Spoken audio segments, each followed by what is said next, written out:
ആ പഴയ മുംബൈ ടീം തിരിച്ചെത്തിയിരിക്കുകയാണ്. ചരിത്ര വിജയമാണ് ഇന്ന് മുംബൈ സ്വന്തമാക്കിയത്. 15 ഓവറിൽ 193 റൺസ് എടുത്ത് മുംബൈ കളി ജയിച്ചു. ഇത്രയും വേഗത്തിൽ മുംബൈ ജയിക്കുമെന്ന് ആരും തന്നെ കരുതിയില്ല. RCB ശരിക്കും നാണം കെട്ടു. ഇന്ന് കളി തോറ്റ ശേഷം RCB താരം കോഹ്ലി പറഞ്ഞ കാര്യമാണ് നമ്മൾ ഈ ഒരു വീഡിയോയിൽ നോക്കുന്നത്. ഇതുപോലത്തെ IPL ന്യൂസിന് വേണ്ടി ഈ ചാനൽ മറക്കാതെ സബ്സ്ക്രൈബ് ചെയ്യൂ. അടുപ്പിച്ച് രണ്ടാമത്തെ വിജയമാണ് മുംബൈ ഇപ്പോൾ നേടുന്നത്. മുംബൈ ടീമിൽ എല്ലാ താരങ്ങളും ഫോമിലാണ്. ബൗളിങ്ങിൽ ജസ്പ്രീത് ബുംറ 5 വിക്കറ്റ് നേടി. അതുപോലെ ബാറ്റിങ്ങിൽ സൂര്യകുമാർ വേഗത്തിലാണ് 50 അടിച്ചത്. ഓപ്പണിങ്ങിൽ ഇഷാനും രോഹിത് ശർമ്മയും കത്തിക്കയറി. ഇന്ന് കളി തോറ്റ ശേഷം കോഹ്ലി പറഞ്ഞത് ഇങ്ങനെയായിരുന്നു: ഇന്നത്തെ മാച്ച് ഞങ്ങൾ ജയിക്കുമെന്നായിരുന്നു കരുതിയത്. മികച്ചൊരു ടാർഗറ്റ് ഞങ്ങൾക്കുണ്ടായിരുന്നു. ബാറ്റിങ്ങിൽ എല്ലാവരും നന്നായി കളിച്ചു. പക്ഷേ എനിക്കിന്ന് ഫോമാകാൻ സാധിച്ചില്ല. ഞങ്ങൾക്കിന്ന് പിഴച്ചത് ബൗളിങ്ങിലാണ്. മുംബൈ ടീമിൻ്റെ വിക്കറ്റുകൾ യഥാസമയമെടുക്കാൻ ഞങ്ങൾക്ക് സാധിച്ചില്ല.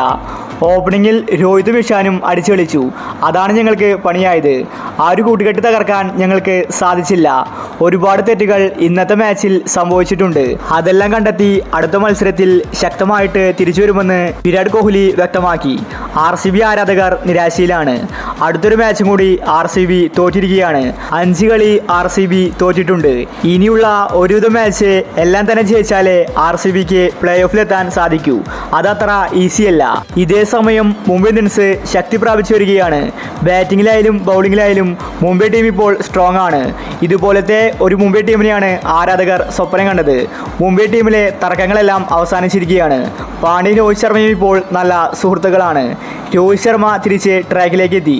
അതുപോലെ ഫോം ഔട്ടായ സൂര്യ ഇപ്പോൾ അടിച്ചു കളിക്കുന്നുണ്ട്. സൂര്യ കൂടി ഫോമായപ്പോൾ മുംബൈ ടീം ഡബിൾ സ്ട്രോങ് ആയിരിക്കുകയാണ്. ഇനി മുംബൈക്ക് യാതൊന്നും പേടിക്കാനില്ല.